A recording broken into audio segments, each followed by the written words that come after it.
오늘 우리에게 주시는 말씀은 전도서 8장 9절에서부터 13절까지 말씀입니다. 내가 이 모든 것들을 보고 해 아래에서 행하는 모든 일을 마음에 두고 살핀즉 사람이 사람을 주장하여 해롭게 하는 때가 있도다. 그런 후에 내가 본즉 악인들은 장사 지낸 바 되어 거룩한 곳을 떠나 그들이 그렇게 행한 성읍 안에서 잊어버린 바 되었으니 이것도 헛되도다. 악한 일에 관한 징벌이 속히 실행되지 아니하므로 인생들이 악을 행하는 데에 마음이 담대하도다.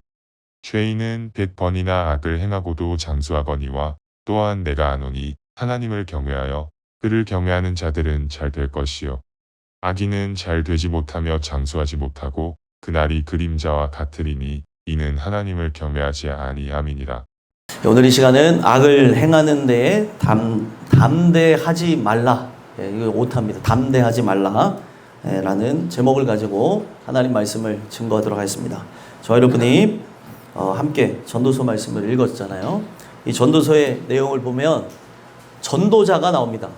전도자라고 하는 자는 말 그대로 도를 전하는 사람, 그 도를 전하는 그런 부분 속에서 자기가 경험한 내용을 가지고 설교를 진행해 나가는 것을 보게 됩니다. 그래서 전도자라는 이 말은 또 다른 말로 설교자라는 말도 갖고 있어요. 설교라고 하는 것을 만약에 하게 된다면 우리가 목회자만 한다고 생각하잖아요. 아닙니다. 이 설교라고 하는 거는 교리에 대해서 설명한다. 그러니까 예수님은 어떤 분이시고 우리는 어떤 길을 걸어가야 되고 나는 그분께 올려드릴 것이 무엇인가 뭐 등등등, 성령님은 어떤 분이고 예수님은 어떤 분이고 이런 내용에 대한 것을 설명하는 것을 설교라고 얘기를 해요. 그래서 이것이 학습에 의해서 많은 사람들은 되어진다라고 얘기하는데 사실상 이것을 공부하는 그 학습을 통해서 얘기할 수 있는 것이 아니라 내가 만난 것으로 얘기할 수 있는 게 사실은 설교라는 것입니다. 그래서 오늘날 우리가 복음 증거하는 거 다른 말로 하면 그게 무엇이에요? 설교가 되는 거죠. 그래서 우리는 수도 없이 사람들을 만나면서 내가 만난 그리스도, 내가 경험한 그리스도, 나와 동행하시는 그리스도에 대해서 설명할 수 있어야 만났다고 얘기를 할 수 있는 거예요. 여러분들이 저를 만났다고 한다면 저의 어떤 깊은 면과 또 얕은 면과 또 저의 연약함, 부족함 그런 걸 보게 되면서 저라고 하는 사람을 객관적으로 볼 수 있는 사람이 있고 주관적으로 볼 수 있는 사람이 있고 함께 이 공간에 있어도 저를 잘 모르시는 분들도 있습니다. 어떨 때는 정말 놀란 게 10수년을 받는 이제 청년인데 저에 대해서 잘 모르고 얘기할 때가 있어서 모를 수도 있겠구나. 근데 어떤 사람은 저를 본 지 1, 2년밖에 안 됐는데 저를 잘 알아보시고 제가 뭘 원하는지를 아는 분들이 있더라는 거예요. 그러니까 우리가 제일 중요한 거는 어떤 한 공간에 있는 게 사람을 만나는 게 아니라 우리가 그곳에서 서로 대화해보고 서로 마음을 통해야지만 서로 만났다고 얘기를 하는 것입니다. 그래서 성경은 전도자가 만난 그 하나님, 설교자가 만난 그 하나님, 이 설교자가 누구냐면 솔로몬입니다. 솔로몬이 만난 그 하나님에 대해서 설명하는데 솔로몬이 진리에 대한 탐구와 그리고 삶의 부귀와 영화를 덤으로 받게 되어지면서 방황했던 세월, 그리고 여러 부분에서 자기가 하나님을 기쁘시게 한다고 하면서 인본적인 생각을 갖고 접근했을 그 모든 것을 갖고 자기가 경험해보니 우리가 걸어가야 될 길은 여호와를 경외하는 것밖에 없고 오늘날 내가 다 먹어보고 그리고 가보고 다 봐봤는데 이 모든 것은 헛되다. 그렇기 때문에 내가 전하는 이 이야기를 듣고 굳이 그 길로 가려고 하는 노력들을 하지 말라라고 하는 그 내용을 담은 것이 전도서라는 겁니다. 우리는 이 전도서를 보면서 하나님이 지혜 중에서도 그 예수 그리스도에 대한 본질적인 지혜에 대한 그 충만함이 성경의 그 어떤 누구와도 비교했을 때 더 뛰어나게 비춰졌던 것이 솔로몬인데 그 솔로몬이 받은 지혜를 통해서 경험한 그 하나님, 또 세상에 대한 실패, 또 악에 대한 그런 것들을 다 그가 경험해 본 것으로 헛된 것을 쫓아 살지 말라고 얘기를 합니다. 오늘 우리가 그 많은 내용들 중에서 왜 악한 자들이 벌 받았으면 좋겠는데, 뭐 어쩌면은 신앙을 가지고 살아가야 되는데 신앙을 저버리고 살아가는데도 불구하고 멀쩡하게 살아가면서 그걸 자랑하며 살아가는 종교인들이 교회 안에 존재할 때 얄미울 때도 있습니다. 솔직하게. 왜냐하면 하나님 말씀을 반대로 가는데도 불구하고 어떤 하나님의 징계가 없는 그 모습을 볼 때 그들이 그것이 마치 정당한 것처럼 떳떳하게 말하기도 하고 행동하기도 하고, 종교인들이 또 교회 안에서 또 힘을 더 갖게 될 때가 있습니다. 그럴 때 신앙인들을 위축시키고 누를 때가 있다는 거예요. 그때는 그들이 그렇게 징계를 받지 않는 이 모습들이 사람에게 얄미울 때가 있어요. 근데 오늘 우리가 이 본문을 보게 되어지면 왜 하나님이 그들을 향하여서 그렇게 하시는가? 이것은 하나님께서 그들을 향해 어떤 마음을 갖고 계신가에 대한 이야기를 하는데, 하나님은 악인들의 흥황에 대해서 관심이 없습니다.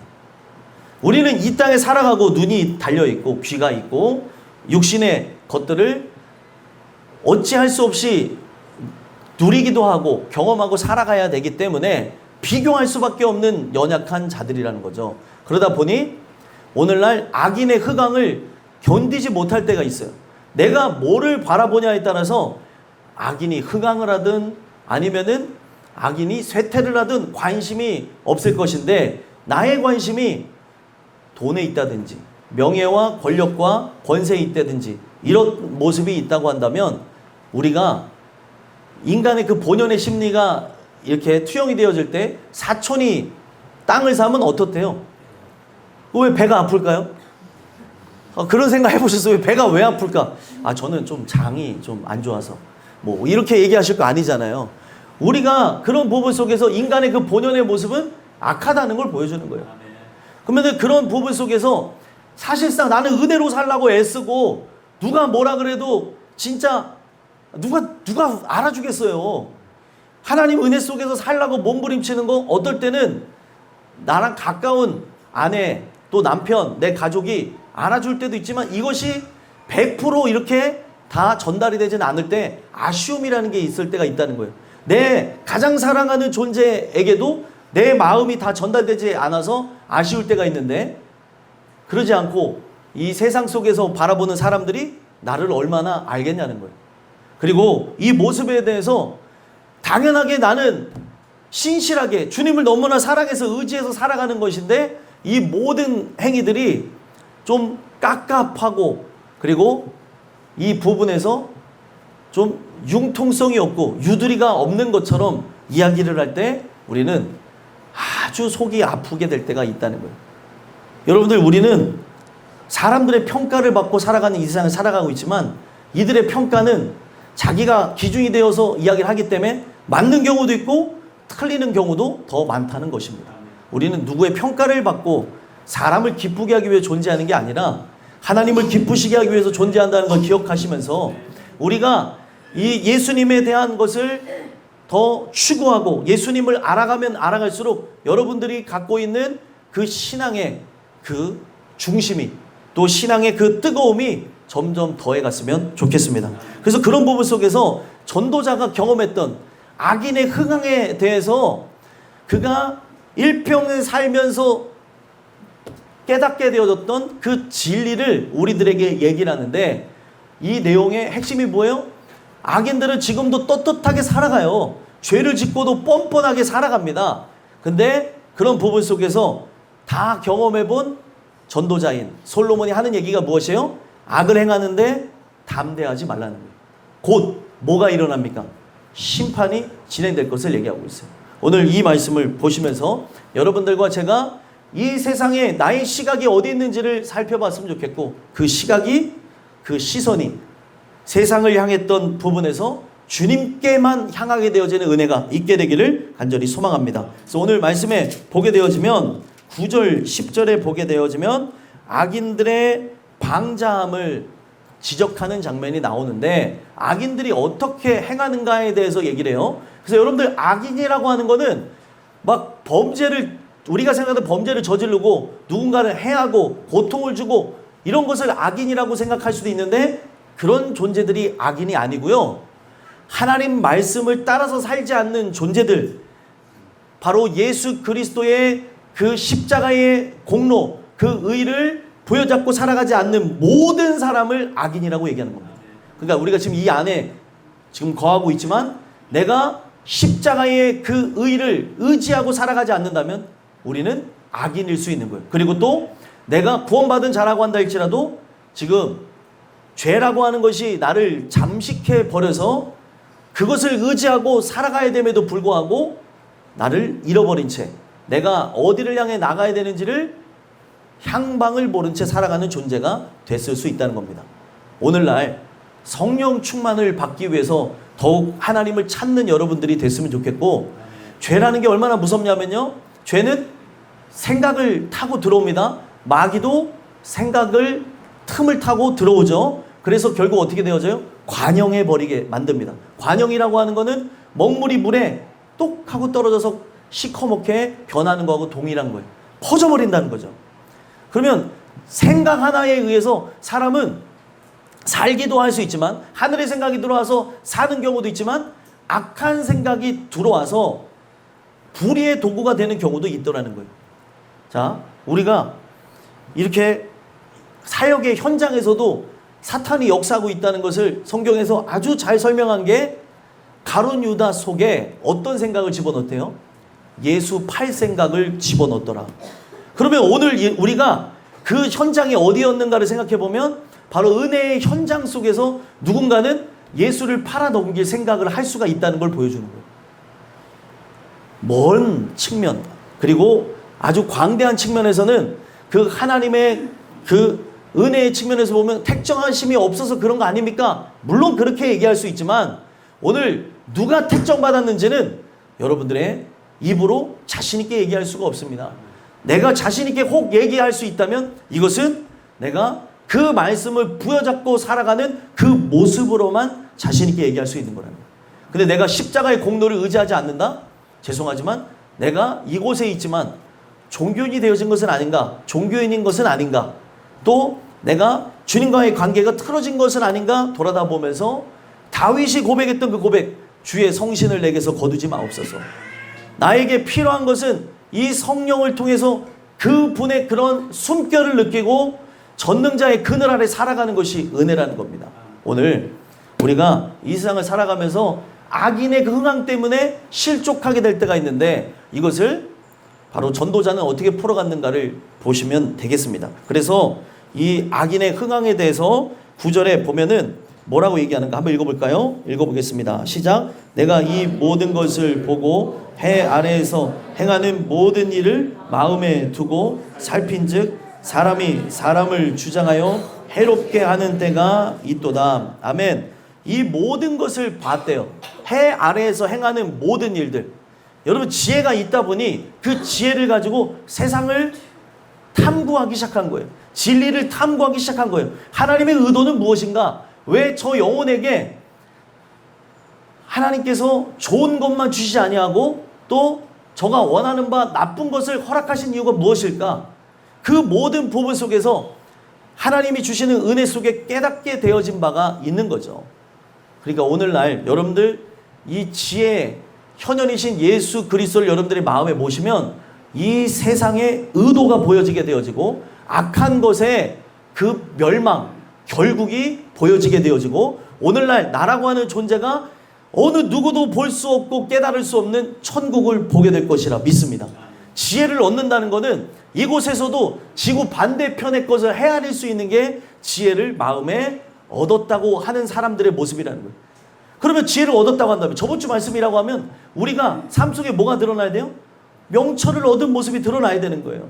분리와 분별되어진 모습이 드러나야 됨에도 불구하고 이런 모습이 드러나지 않는다? 죄송하지만 지혜를 내 마음속에 모시지 않아서 그렇다는 거죠. 그럼 지혜를 모신 전도자인 솔로몬은 어떻습니까? 바로 해 아래서 행하는 모든 일을 마음에 두고 살폈대요.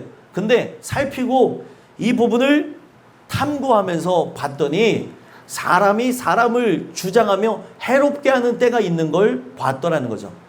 자, 여기 주장한다고 하는 말을 하니까 뭐 일반적인 그런 것이라고 생각할 수 있는데 이거를 원어는 군림한다. 누군가 위에 군림한다고 얘기해요.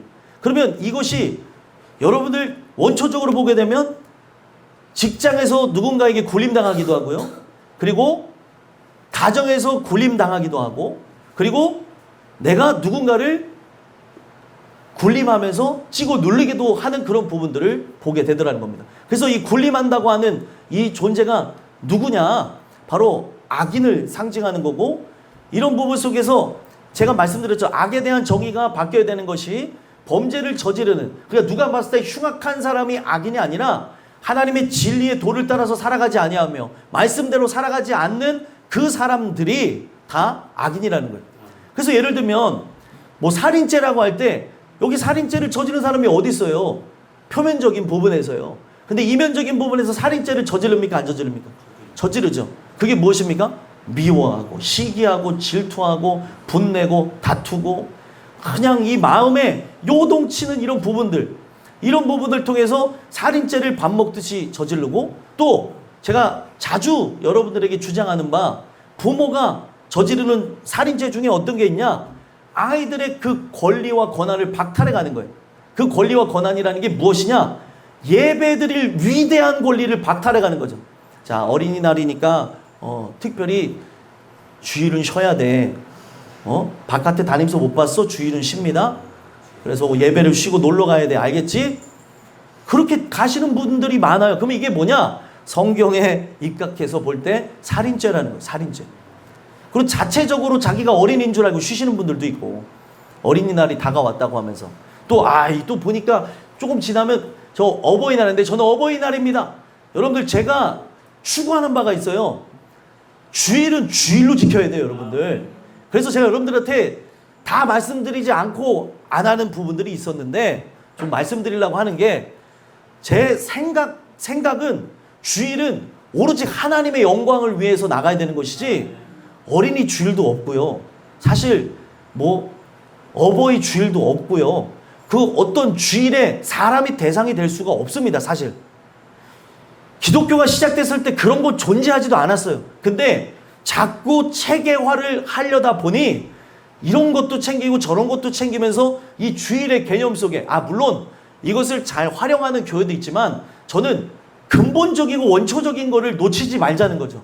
주일은 바로 하나님께 영광을 돌리는 것인데 그 영광을 돌리는 이유가 누구 때문이에요? 나 때문에 주일이 생겼다고 얘기하잖아요, 성경은.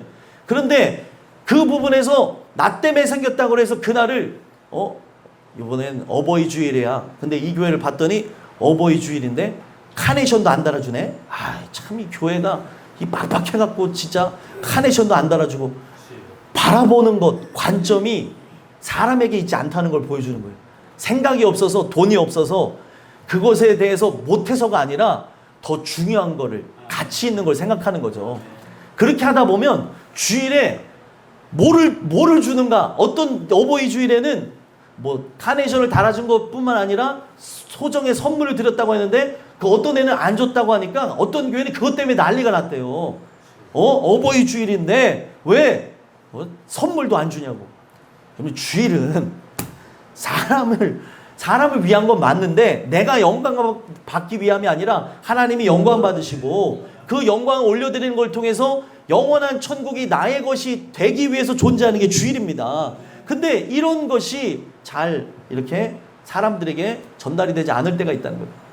그래서 여러분들 오늘 이 말씀 속에서 살펴봐야 되는 게 사람이 사람을 주장할 때 군림하는 그런 부분이 있는데 이 군림하여서 해롭게 한다고 할 때 진짜 악이 무엇인가를 우리가 살펴보지 않으면 오늘날 교회에서 예배를 드리고 있는데도 불구하고 악이 자행되어져서 사람이 영광받는 경우들이 있다는 걸 말씀드리는 거예요.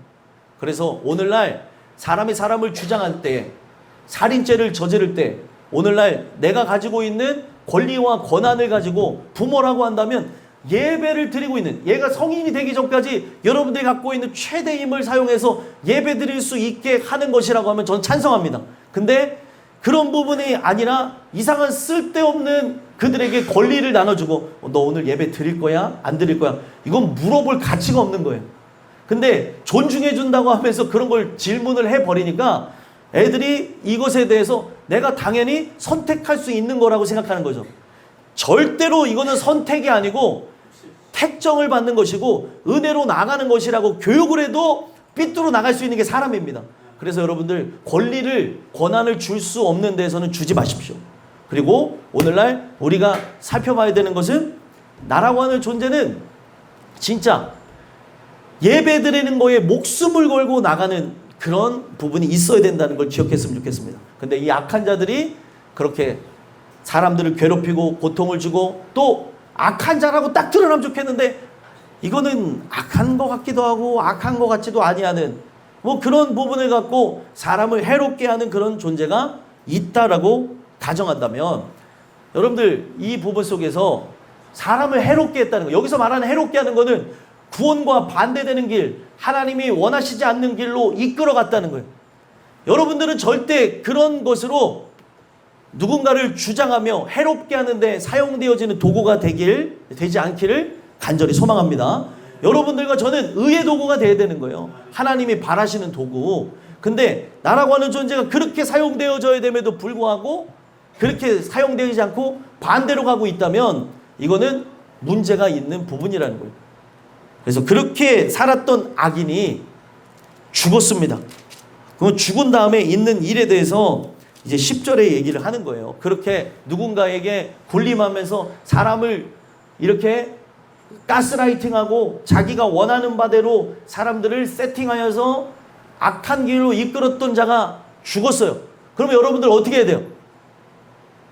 그놈 잘 죽었다. 그게 맞지 않아요? 내가 너무 악한가? 아니 사람이 생각할 때 아니 정말 그렇게 한다면 죽어 마땅했어. 잘 죽었네. 보통은 그런다는 거죠. 근데 그렇게 펼쳐져야 될 이야기가 다르게 펼쳐지는 얘기로 나옵니다. 10절에. 한번 읽어보겠습니다. 읽겠습니다. 시작. 그런 후에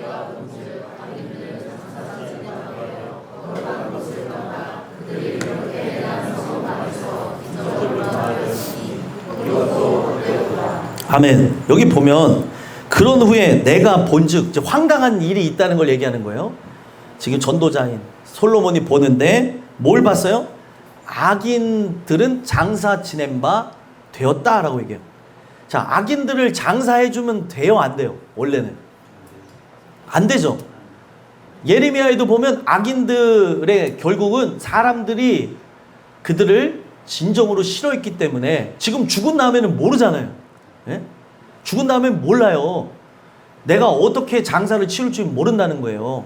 제가 아버지하고 티격태격했던 적이 있는데 아버지는 묘자리를 써달래요. 그래서 저는 묘자리를 써줄 수 없다. 그래갖고 묘자리를 안 써준다고 해서 제가 화장하겠습니다. 그리고 제가 아버지를 기억하겠습니다. 아버지 천국 가시는데 이게 중요한 게 아니에요. 그랬더니 묘자리 안 써주신다고 해서 아버지가 삐진 거예요. 그래서 제가 그걸 보면서 깨달은 게 그래 묘자리 써준다고 해드리고 다음에 화장을 하자. 네. 아니 돌아가신 다음에 천국 가서 아이고 요놈 이러고 말 걸 가지고 왜 아버지랑 싸워요 여러분들. 그래서 저는 솔직한 사람이기 때문에 아버지한테 또 이걸 얘기했어요. 아버지 제가 그렇게 할게요 했더니 에라이 자식아 하면서 이제 나중에 웃으시더라고. 삐져셨다가 한 2, 3일 얘기를 안 해요. 근데 제가 그랬어요. 아버지 제일 중요한 게 우리가 어떻게 장사되는 게 중요해요? 중요하지 않아요 아버지. 제가 아버지를 기억하는 게 중요하고 아버지가 그 어디보다 천국 간 게 중요해요. 근데 그 옛날 캐캐 먹은 그 유교 사상에 의해서 뭐 제가 저 안 찾아와서 뭐 저기 뭐 풀 안 깎아 줄까봐 그래요? 그런 거는 뭐 성묘라는 거 자체에 아버지 생각해 보셔서 얘기하면서 막 얘기했더니 알았어 내가 잘못했어. 알았으니까 알았어 네 마음대로 해. 그런 적이 있는데 중요한 거는요. 진짜 악인이 죽었어요. 내 부모가 죽은 다음에도 제가 솔직하게 얘기하는 거 죽은 다음에도 이건 본질적인 게 아니니까 그렇게 할 수 있는 거잖아요 여러분들. 근데 여기서 악인이 죽었어요. 그럼 악인이 죽은 다음에 이 사람 지옥 갔는데 이 법원에서 장사를 지내줄 이유가 있어요 없어요? 나를 그렇게 괴롭혔는데 나에게 고통을 줬는데 그래도 그래도 사람이 가는 마당에 아유 좀 그래도 호의를 베풀어야지. 뭐 그러신 분들이 있을 수 있는데 성경에서는 악인들을 장사하지 말라고 얘기를 하고 있다니까요. 근데 중요한 거는요. 놀라운 거는 악인들이 성대하게 장사를 받는 게 이상하다는 거예요. 전도자가 볼 때. 아니 어떻게 저러냐는 거예요. 존경받지도 못한 인물이었는데 그리고 저의 삶 자체는 하나님을 경외하지도 않고 자기 이익과 목적을 위해서 살았는데 어떻게 사람들이 저들을 존경한다고 하는 표시에서 그의 장례를 아주 성대하게 치러주는 이유가 뭐냐는 거예요 도대체. 이해가 안 된다는 거죠. 그러면 제가 이걸 가지고 이 세상을 보면은 여러분들 히틀러가 유대인들을 600만 명이나 학살을 했어요. 근데 희한한 거는 그 히틀러의 잔당들이 지금도 있습니까 없습니까? 있어요. 지금도 히틀러의 잔당들이 독일에만 있는 게 아니라 네덜란드에도 있고 곳곳에서 히틀러 잔당들이 있어가지고 그 나치 모양을 그렇게 하면서 자기네들끼리 허이 뭐 이러면서 지금도 있다니까요. 지금 이 시간이 그렇게 지났는데 여러분들 그게 이해가 돼요? 이해가 안 되잖아요. 그렇게 학살을 저지른 악한 존재인데 그리고 이게 역사적으로 보게 되면 히틀러를 지지했던 사람들이 누군지 아십니까? 목회자들이 지지를 했었어요. 여러분들 그때 당시에 신학자들이 지지를 해갖고 유대인을 학살하는 데에 앞장을 섰었다니까요. 그 제가 그런 거를 보면서 야 이게 어떻게 말이 되냐라고 하는데 말이 안 되는 역사의 그 오점 자체를 보면서도 지금도 그것을 사랑하면서 그 날을 기리며 이 정신을 이어받아야 된다는 정신 나간 사람들이 존재하더라는 거예요. 당연히 그러면 안 되는데도 불구하고 그런다는 걸 보고 정치뿐만 아니라 경제, 사회, 군사에 이르기까지 그런 악인들의 삶 자체가 사실은 이게 아닌데 존경받아 하면서 바뀌어진 삶으로 포장되어져서 마치 위인처럼 불려지게 되는 그런 사람들이 뭐 전 세계적으로 또 대한민국까지도 존재한다는 거예요. 이게 말이 안 되는데 성대한 그런 장례를 지내는 이것을 볼 때 마음이 괴롭다는 걸 얘기하는 거고 그리고 그들은 어떻게 살았느냐 제가 말씀드렸죠. 이 악인들은 세상 밖에 있는 자들을 얘기하는 게 아니라 교회 안에 존재한 종교인을 얘기하는 거예요. 그래서 그들이 어떤 삶을 사는다고 얘기하는 거예요? 이 보면은 그렇게 장사 지낸 바 되어 거룩한 곳을 떠나 그들이 그렇게 행한 성읍 안에서 잊어버린 바 되었으니 그러니까 거룩한 곳을 떠났다는 게 이 종교인이 악한 존재가 어디를 드나드는 거예요? 교회를 거룩한 곳이 어디예요?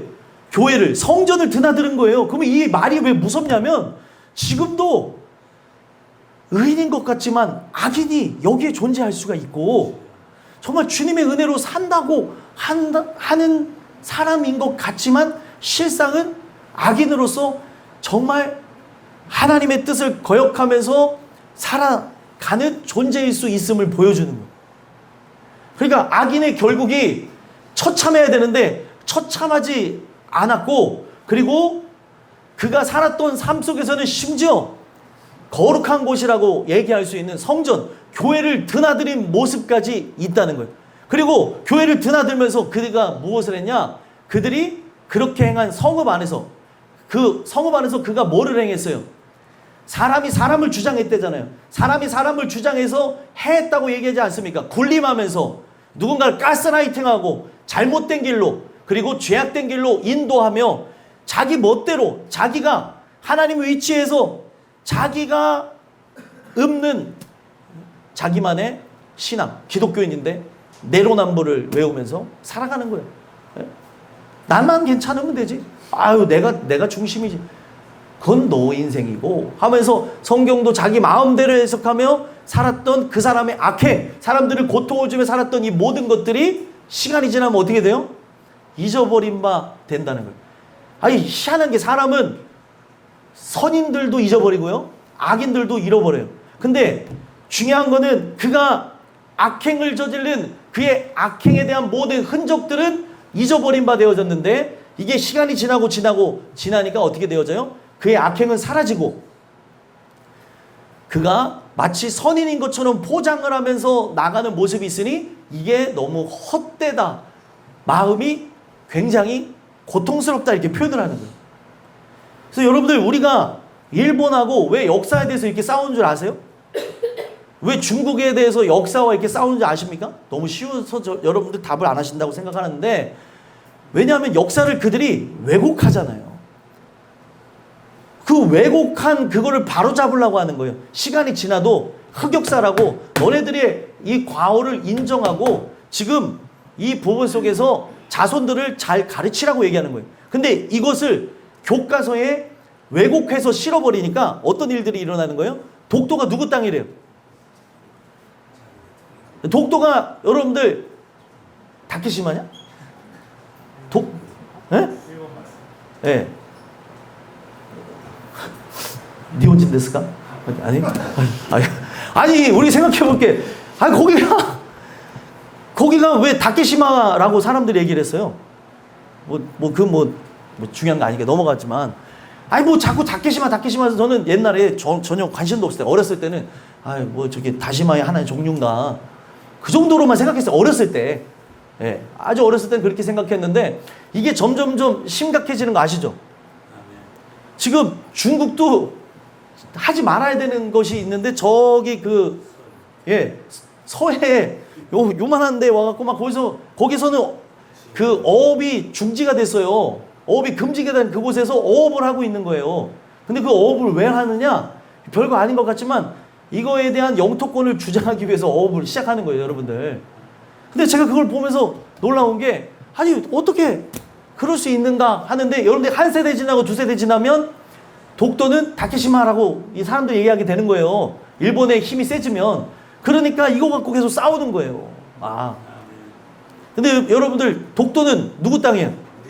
우리 땅이잖아요. 우리 땅. 우리 땅을 왜 남의 땅이라고. 남의 땅이라고 우겨도 독도는 우리 땅. 아니 오죽하면 노래로 만들었겠냐는 거예요. 애들이 잃어버리지 말라고. 예율아 피곤해하지 말고. 독도는 어디 땅? 우리 땅. 그래. 여기 졸다가 얘기하면 다케시마 이러면 안 된다고.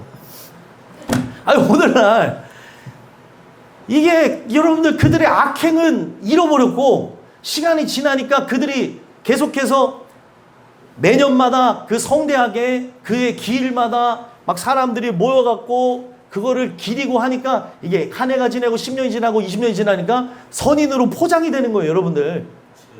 이걸 보니까 황당한 거죠. 근데 반면에 의인들은 세상이 기억해요, 기억하지 못해요? 전혀 기억하지도 못해요. 그들의 악행은 잃어버려서 의인이 되어졌는데 실제 은혜로 살아가며 오늘 아둥바둥하면서 십자가의 긍휼을 따라 살아간 여러분들은 세상이 기억하지 못합니다. 그래서 여러분들 세상이 여러분들 기억하지 못한다면 감사하세요. 아멘. 왜 감사해야 돼요? 하나님이 아시니까. 아멘. 하나님이 아시고 그리고 우리가 성경 말씀대로라고 한다면 성경 말씀 속에서 하나님이 나를 유명하게도 하실 수도 있어요. 부하게도 하실 수도 있고 근데 하나님의 관심은 유명하고 부하고 명예로운 거에 관심이 없다는 거예요. 하나님은 오로지 여러분들이 저 영원한 천국에서 그동안 누리지 못하고 받지 못하고 고통 속에 살았던 모든 것을 은혜로 보상받으라고 얘기하는 거예요. 그래서 오늘날 내가 유명인이 되어진다고 했을 때는 책임감이 따라요. 내가 더 많은 사람들을 옳은 대로 이끌게 하는 온전한 선생인지 아닌지를 바라다 보면서 내가 하는 발언 이 모든 것들이 선국에서는 모니터링이 되어지고 있고 이것에 대한 것을 가지고 분명히 하나님은 심판한다고 얘기하고 있어요. 그래서 성경은 세상이 기억되어지는 인물이 되기보다 바로 내가 너를 기억하는 인물이 되라라고 얘기하는 거예요. 하나님이 기억하는 인물이 되셔야 되는 거죠. 그러다 보니 세상이 나를 모르는 것은 당연한 일이에요. 그러면 그들이 나를 기억한다면 뭘로만 기억해야 되는 거예요? 내가 처절하게 살았던 그 은혜의 흔적만으로 나를 알아야 된다는 거죠. 그래서 성경에 보게 되면 이렇게 살짝 지나가는 그런 인물이 있어요. 그 요한계시록에 보게 되면 그 요한계시록에 나오는 그 교회의 교부가 되어지는 그 한 사람이 어떻게 되어졌냐면 당신이 예수만 부인하게 되어지면은 여기는 모든 사람도 살려주고 당신도 풀어주겠다 할 때에 그 사람이 어떻게 했냐면 그 성경 말씀에 보게 되면 그 사탄의 그 회에 의해서 엄청난 환난을 당한다고 성경에 되어졌고 그 부분 속에서 그 사람은 그걸 온몸을 견디면서 뭘 선택하냐? 나는 이제 주님 배울 날이 가까운 노인이 되어졌는데 내가 왜 주님을 거부하고 주님을 부인하겠느냐 하고 불에 타서 죽었어요. 아니 그런 사람이 있더라니까. 불에 타서 죽는 사람? 그게 그러면은 그렇게 위대한 그 신앙의 흔적들을 그의 자자손손 그 지역 사람들이고 등등등 그걸 잊으면 안 될 거 아니에요. 근데 여러분들 세대가 지나고 뭐하고 보면은 거기가 다 그런 걸 잊어버리고 돌무더기만 남은 그런 현실을 볼 때 의인을 기억하시는 분은 하나님밖에 없구나. 한 세대가 기억했을지 몰라요. 근데 그 다음 세대까지 그들을 기억할 리는 없다는 거죠. 나라고 하는 존재는 자꾸 세상 속에 이름을 남기려고 하는 본능이 있는데 여러분들과 저는 호랑이는 가죽 남긴다고 해요. 짐승이라서. 근데 저는 사람이니까 이름 남겨야죠. 우리는 그 이름을 남긴다고 한다면 생명책에만 남기시면 돼요. 내 이름을 어딘가에게 알리려고 하는 이런 행위들이 얼마나 어리석은 행위인지를 바라다 보아야 될 것이고, 오늘날 우리가 세상이 기억되어지는 인물이 되는 게 아니라 하나님이 기억하는 인물이 되셔야 된다는 걸 얘기하는 겁니다. 그래서 이런 부분이 바로 솔로몬이 볼 때 허무하다, 헛되다, 야 어떻게 저러지, 이런 얘기를 하면서 뭐라고 얘기를 하냐면 11절 한번 읽어보겠습니다. 읽겠습니다. 시작. 악한 일에 관한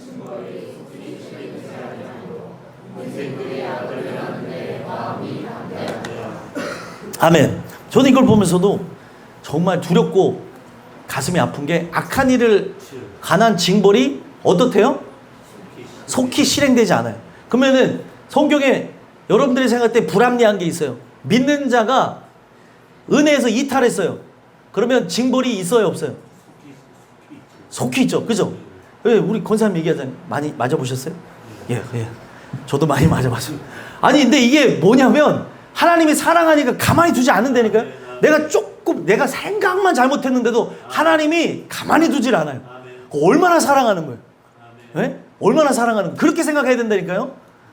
내 몸이 아플 때마다, 병들었을 때마다, 또 나에게 이런 일이 일어나지? 그럴 때마다 하나님이 나를 너무나 사랑하는구나 생각하면은 몸이 아픈 사람들, 그런 사람들이 더 감사할 수 있는 거예요. 하나님 나를 사랑하는구나. 박경식 권사 그렇게 생각해야 된다니까요. 하나님 나를 너무 사랑하는구나. 이렇게 생각해야지. 아유.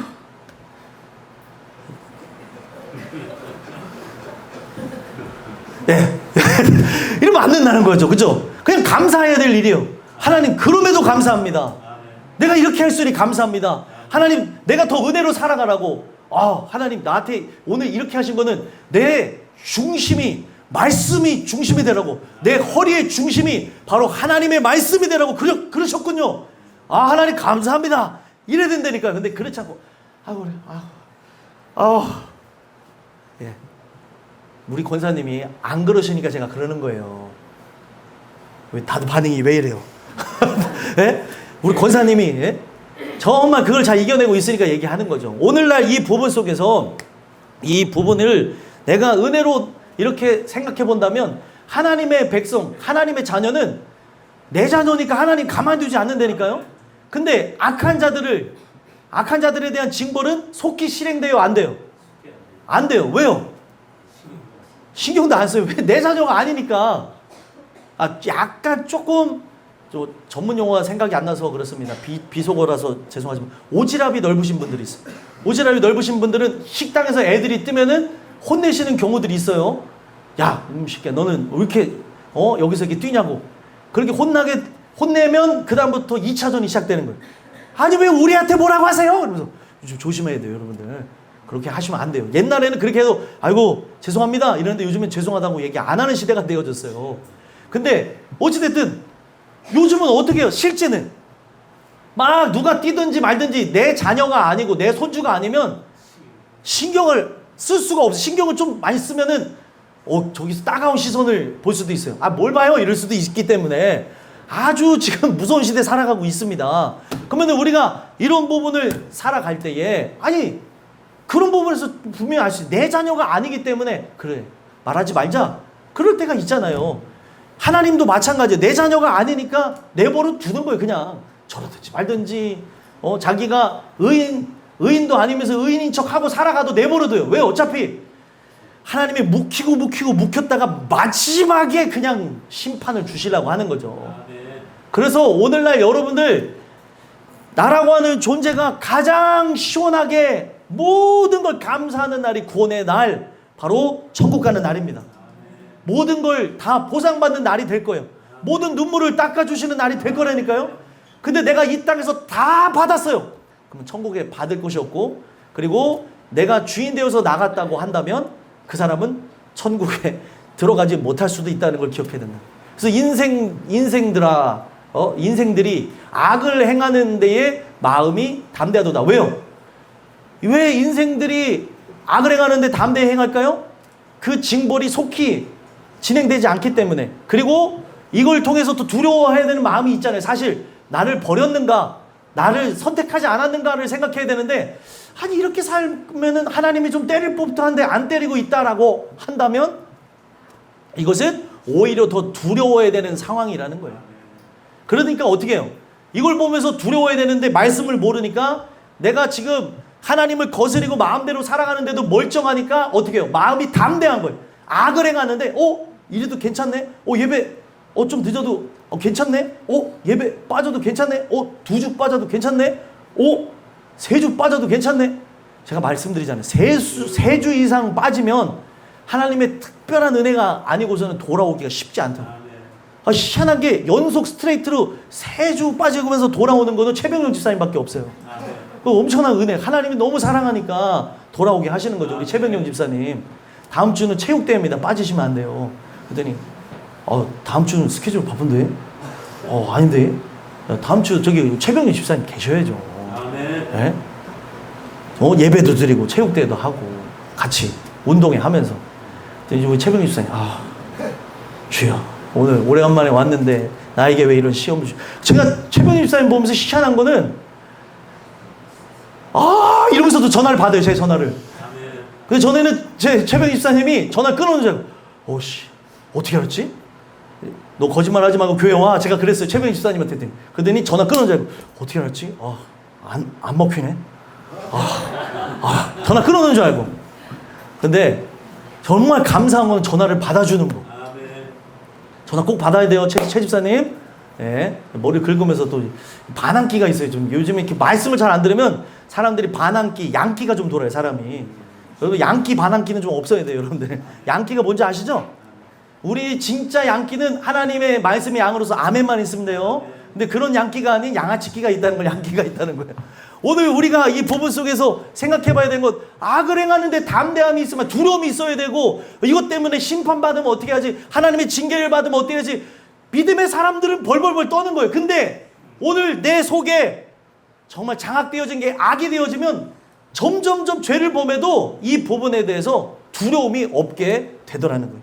그러면 이런 부분 속에서 지금 전도자는 뭐를 얘기하고 있느냐? 자, 12절, 13절에 보게 되면 선악에 대한 하나님의 심판에 대한 경고를 얘기하는 걸 보게 되는데, 죄인에 대해서 뭐라고 하는가 한번 볼까요? 12절 한번 읽어보겠습니다. 읽겠습니다. 시작. 죄인은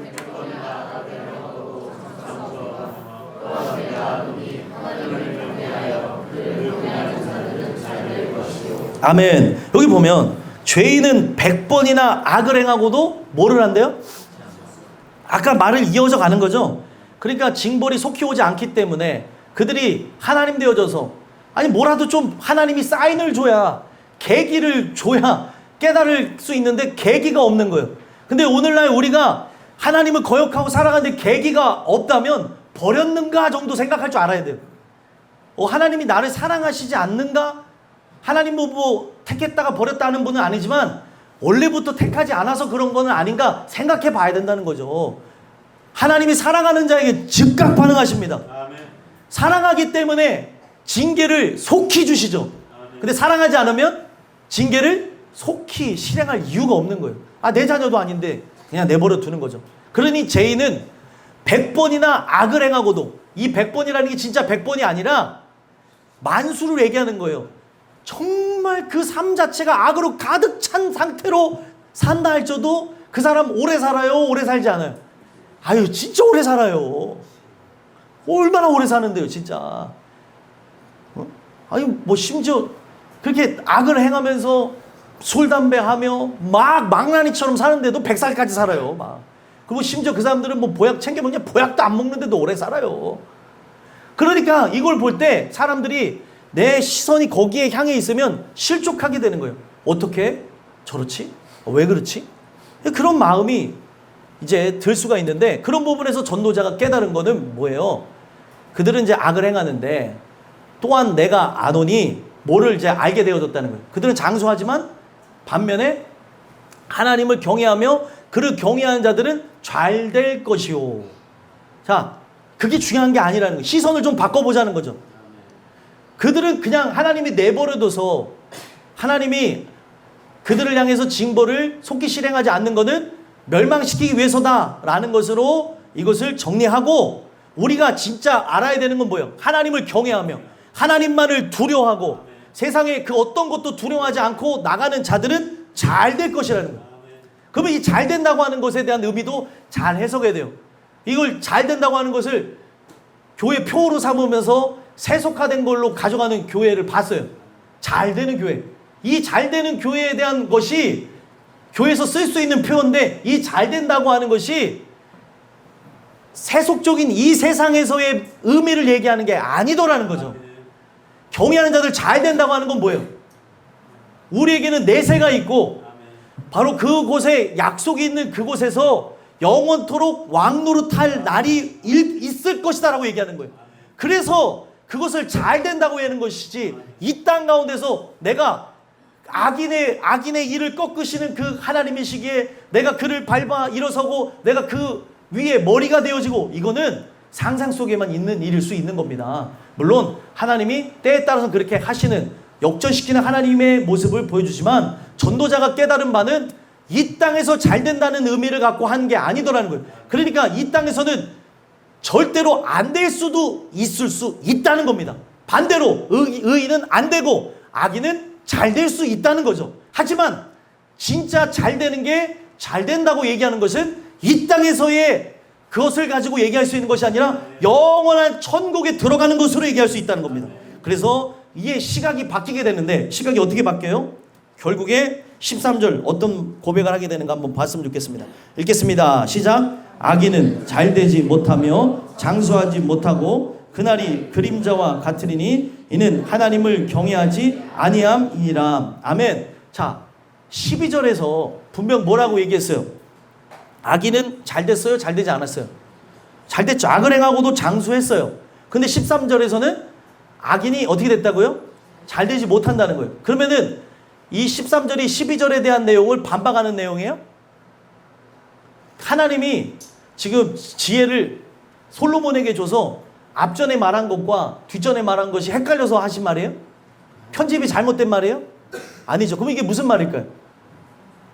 악인이 잘되지 못한다고 하는 이 말은 바로 영원한 천국에 들어가지 못한다는 걸 표현하는 거예요. 우리는 영생을 누리겠지만 그들은 영벌을 받게 되기 때문에 그들은 잘되지 못하고 장수하지 못한다는 게 뭐예요? 그러니까 우리가 장수의, 성경에 말하는 그 장수의 개념은 영원토록 우리가 왕노릇하며 영생을 누리는 거에 관점을 두고 있는 거예요. 그러면 장수하지 못한다고 하는 거는, 아니 분명히 앞에서 장수했다고 하는데 장수하지 못한다고 하는 건 그건 뭐예요? 그들이 살아도 죽은 상태로 계속 고통을 받으며 영원토록 사는 날이 있을 거라는 거예요. 오늘날 문제가 뭐냐면 세상은 왜곡을 하는데 막 지옥에도 가가지고 뭐 요즘 드라마에 뭐 그런 게 나오는데, 지옥에 가서 지옥의 고통을 받으면 지옥에 갈 사람도 빼서 천국으로 막 갈 수 있다. 거기 표현되어진 막 그런 뭐 드라마에 대한 내용을 보면 성경하고는 전혀 무관해요. 여러분들 그런 거 그냥 판타지 정도로 보려면 봐도 되는데 다 거짓말이고 말도 안 되는 얘기를 하고 있어요. 그리고 거기서 표현하는 거는 제가 말씀드리잖아요. 사람들에게 지금 표현되어진 이 세상에서의 천국은 극락이라고. 근데 우리가 가야 되는 천국은 극락이 아니라고 제가 말씀드렸어요. 그러니까 극락으로 표현하다 보니 내가 고통을 다 받으면 극락을 누릴 수 있을 것처럼 말을 하더라는 거죠. 지옥에 가서도 고통을 받으면, 아니 뭐 누구는 막 힘들어하는데 어떤 사람은 막 내가 너를 위해서 불에도 들어갈 수 있어. 뭐 불 가운데 들어가고 내가 지옥의 고통을 다 당하겠어. 뭐 예수님을 표현한 건지는 모르겠는데 절대 그런 수가 없다는 거죠. 이 표현들 자체가 이걸 그렇게 소재거리로도 삼을 수 없는 걸 가지고 사람들을 미혹하는 시대에 살아가고 있다. 제가 이런 말씀을 드리는 거는 오늘날 장수하지 못한다고 성경은 딱 얘기를 해놓은 것이 그들은 살았으나 죽은 존재로 살아가기 때문에 장수하지 못한다는 표현을 쓰는 거예요. 영벌에 받게 되어지는. 그리고 그 날이 뭐와 같대요? 그림자와 같으리니. 그림자와 같다는 거는 그림자는 여러분들 실체입니까? 아니면 허상입니까? 허상이죠. 실체에 대한 어떻게 보면 실체보다도 더 크게 보여지게 되는 것이 그림자잖아요. 그래서 그림자 같다라고 하는 것은 잡을래야 잡을 수 없고 누릴 수 없고 경험할 수 없는 바로 영생의 날이 악인에게 영벌의 날로서 진행될 거라는 걸 얘기하는 거예요.